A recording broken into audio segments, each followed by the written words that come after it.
Good afternoon, everybody, and welcome to another episode here on the Sitrep podcast. I am your host, Ariskany Jim, and what we're going to build today is the 1-72 kit for the F-16 Falcon all-weather strike aircraft. The model kit is produced by Academy Plastics Model Company, and the F-16 was originally an all-weather single-seat American strike aircraft produced by General Dynamics for the U.S. Air Force. Alright, so let's go ahead and open up this box and see what we have inside. This is a relatively inexpensive kit. I got it for like 18 bucks. It was on sale. I think I got it for like $10, $12. So if it doesn't look that great, that's okay. Didn't spend that much money on it. Alright, so here we have a plastic bag of sprues. No worries there. No big surprises. Everything looks like it's actually intact for a change, unlike the last aircraft model I tried to build. And we have some real transfers, again, unlike the last aircraft model I tried to build. Sweet. So we're already ahead of the game. Let's see if I can get this out of the baggie. Yeah, these are actual transfers, unlike the peel and stick decals I found in my last kit. So definitely glad that we've got the right kind of transfers to use with today's model kit. Come on, get back in the bag there. Alright, looks like we've also got like some recommendations for required tools. No worries there. A little bit of advertising. And here we have our instructions. Alright, so this doesn't look like a terribly complicated kit. The whole thing fits on basically one sheet of paper on two sides. No worries there. Not that many steps or anything like that. One of the first things I look at when I'm looking at the instructions is, do I have to put the cockpit in the fuselage before I put the fuselage together? Alright, so let's open up this bag here and start cutting stuff off of the sprue. Come on, come on. There we go. So the plastic seems like it's not soft plastic, it's actually pretty hard. So getting it out of the sprue is going to be a little tougher than just cutting it out with a razor. You see here, although I'm a little bit out of frame, sorry about that, where I'm going to go ahead and cut, there we go, cut the first piece out of the sprue with the razor. I know I'm usually a champion of cutting things out of the sprue with a razor. Full disclosure, I do go back later and I cut everything out of here with clippers. So there are going to be some people on our channel that are that are going to be perversely happy to hear me say that. I have to eat a little bit of my own words there. So I usually swear by sticking strictly to razors, but again, the plastic on this kit is kind of tough. So I'm going to cut it out with clippers and then clean it up with a razor. Alright, so here are all the pieces cut out of the kit, and everything's cleaned up, at least on a first pass, with my razor. We see obviously the two pieces of the fuselage, dorsal and ventral. We see the wings, no big surprise there.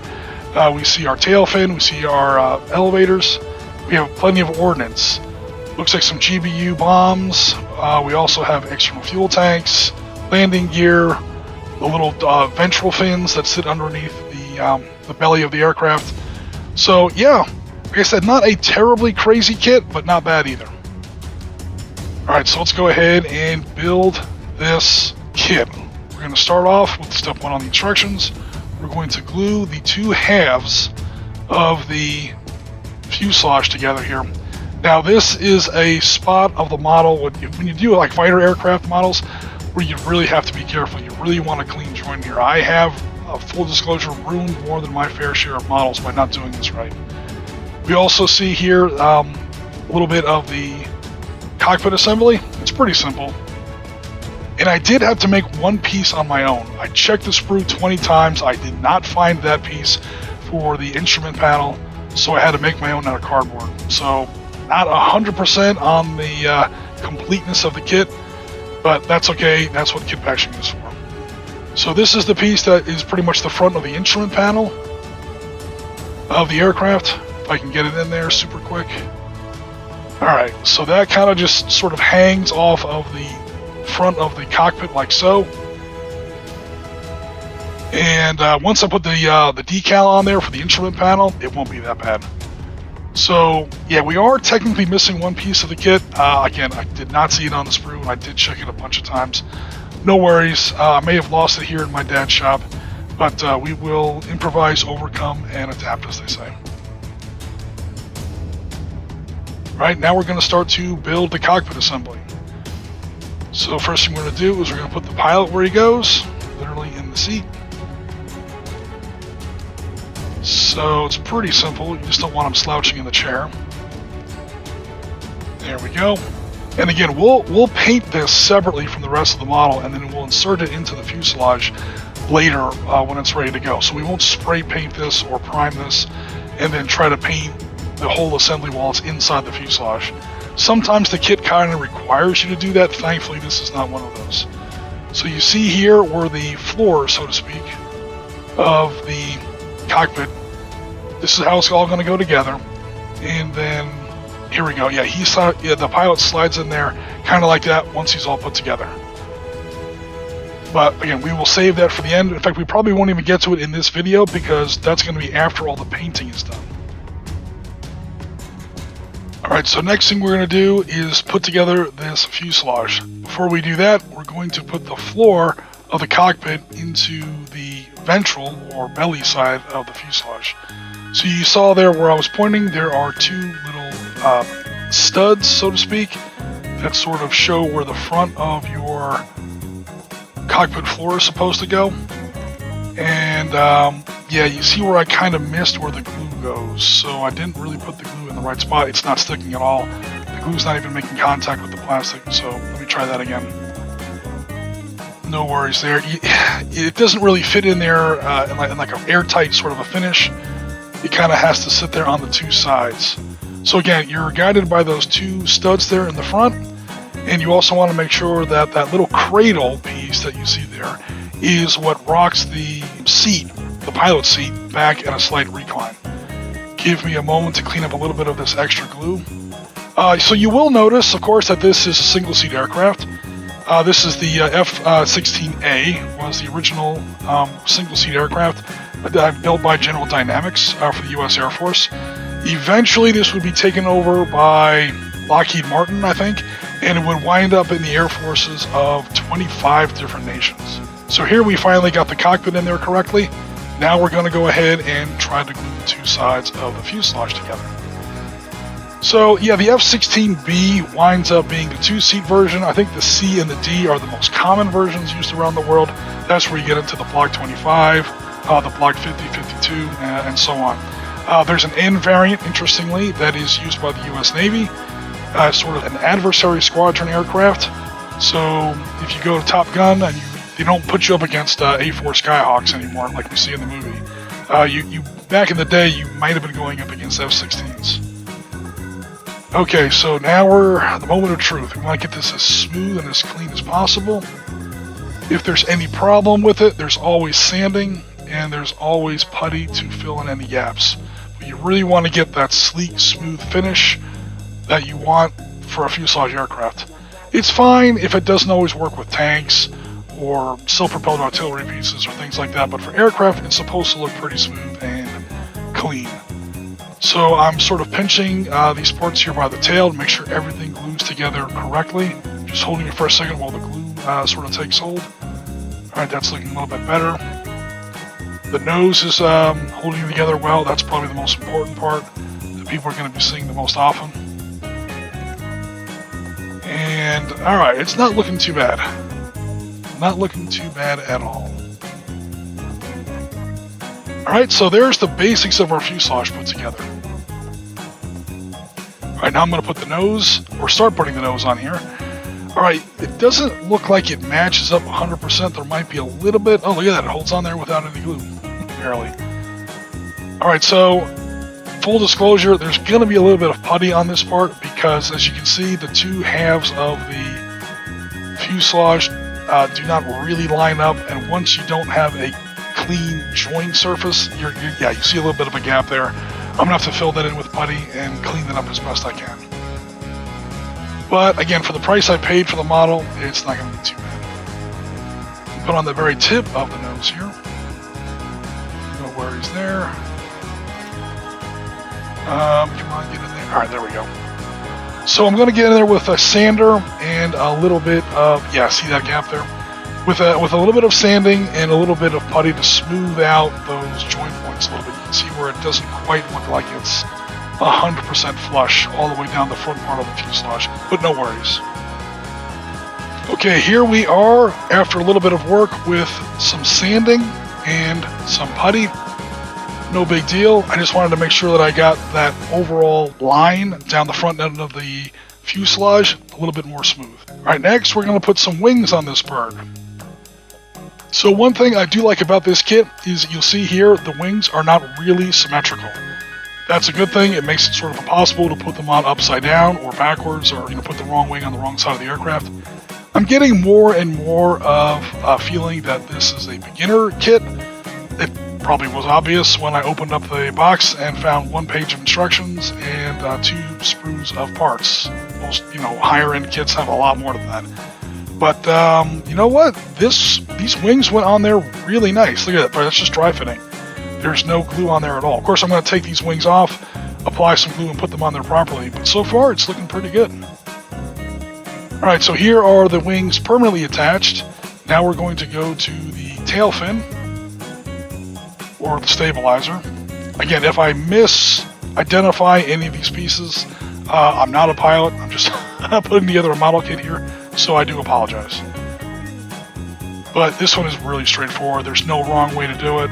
The only thing I want to do is make sure I don't use too much glue so I get spillage on both sides, and I want to make sure, see there, it's at a bit of an angle. At least on the F-16, the F-16 is all right angles as far as its control surfaces go. You want to make sure that you get the tail fin at 90 degrees to the wings there. I guess that's not really true. Those ventral fins, I call them shark fins, that we see there at the bottom, we'll get to those in a minute, are not at right angles. But now we're going to put on the rest of the tail assembly here. There's no real way to put them on there the wrong way around, at least with the amount of detail here on this aircraft. Alright, so there the tail fins are now put on there. We're going to put on the engine cone. This was originally a GE F-110, GE 129, 17,155 pounds of thrust. I'm pretty sure this would be the original one because this is listed on the box as an F-16A, so this is an early version of the F-16. And it goes on there pretty simple. So there we go, and that's that. Okay, here comes a part of the model I did not like, and I mean I did not like it one bit. This is part of the forward landing gear assembly that's supposed to feed into the forward intake scoop, and I'll show you what I mean here. If I can fumble my fingers around there and show you how it's supposed to fit together. Alright, that's the way it's supposed to fit together. Spoiler alert, it doesn't even come close. So we'll see how it looks in just a second. Alright, so here's me after a good bit of swearing, sanding, and putty, and I sort of finally got it to the way it's supposed to go. Fortunately, that well there that I'm touching there with my fingers, that's supposed to be where the forward landing gear comes out with these doors. I'm going to have the plane built as if it was flying, so it's not going to be that big of a deal. Then we have the doors that fit over the back landing gear, and again, these little ventral yaw stabilizers, although again, I'm sure that's not the real name for them. Alright, so here's the bottom part of the aircraft all put together. I put those back doors on there for the rear landing gear, and those ventral stabilization fins. I'm sure there's an official name for them, I don't really know what it is though. Alright, so with all that out of the way, it's time to get started on some ordnance. So of course we have AIM-9 Sidewinders.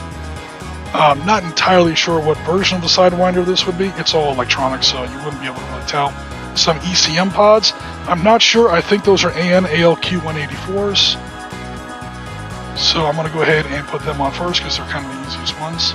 One thing the model does get right, I'm happy to say, is the distance between those two studs is in such a way where you can't really put them in the wrong place.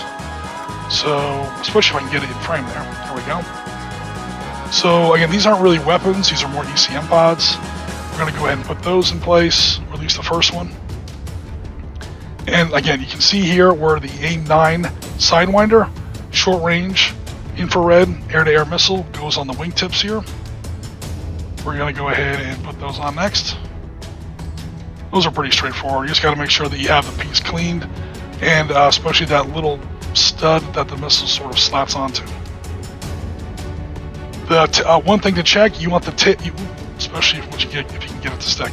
One thing that you do want is for the guidance fins on the missile to be at near perfect 45-degree angles to the aircraft once it's set on there. Alright, so let's go ahead and put on the rest of the ordnance. Okay, so for the center hard point, looks like they gave us an external fuel tank. No worries there, along with the hard point itself. And then they gave us two, I think those are GBU-10 Paveway 2 laser-guided bombs. Pretty positive those are the right, I got that right. It's definitely that class of weapon. I may have the size slightly off. So those two go together like so. And then they're going to attach also clearly to the hard point, and the hard point goes onto the plane itself. It's probably the easiest way to put all that together, is to sort of pre-assemble it here off the aircraft and then stick the whole thing to the aircraft as one piece. Alright, so here is the whole aircraft, at least at this point, put together. So, flipping her over, you can see, again, her external fuel tanks, her laser-guided bombs, her ECM pods, and her AIM-9 Sidewinder air-to-air missiles. Again, I'm not going to put together the cockpit or put that canopy on until I finish painting the whole model. So there's going to be a fair amount of sanding, a little bit more putty to smooth her out a little bit, some priming, and then we're actually going to put some airbrush paint on here. Alright, so because I wound up not using the landing gear, I then went into the box and looked for a flight stand. Turns out the kit did not come with a flight stand, so I had to make my own. So here is the flight stand that my dad and I whipped together in his shop. He made the cradle piece that you can't quite see here. It's how the flight stand attaches to the model. So thanks very much. Big props to Dad for helping out with that. I did the wooden part that you can actually see here. And again, here is where the pilot sits into the cockpit. And again, we're going to have a little bit of a canopy there. I don't know if I'm going to come back and maybe varnish that wooden piece at all. I'll have to sand it up a little bit more. Who knows? Honestly, it depends on how well the rest of the model winds up looking.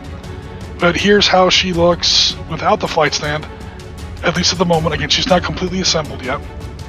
And there she is. Alright, she's ready for priming. Again, we'll put the cockpit assembly together, and we will put the pilot together after we finish painting. Okay, so here is the first step of the painting process complete. Of course, that's the priming. You can see where I've gone with a matte dark gray. Later I'll come back with an airbrush, and I will put some NATO standard medium and light grays on the dorsal surfaces and a sky gray / sky blue mix on the ventral surfaces. But for now, that's going to be it for today, folks. This is Risky Jim signing off. Thanks very much for all your support as always. Please like and subscribe. But for now, we're signing off, and Tango Mike for listening.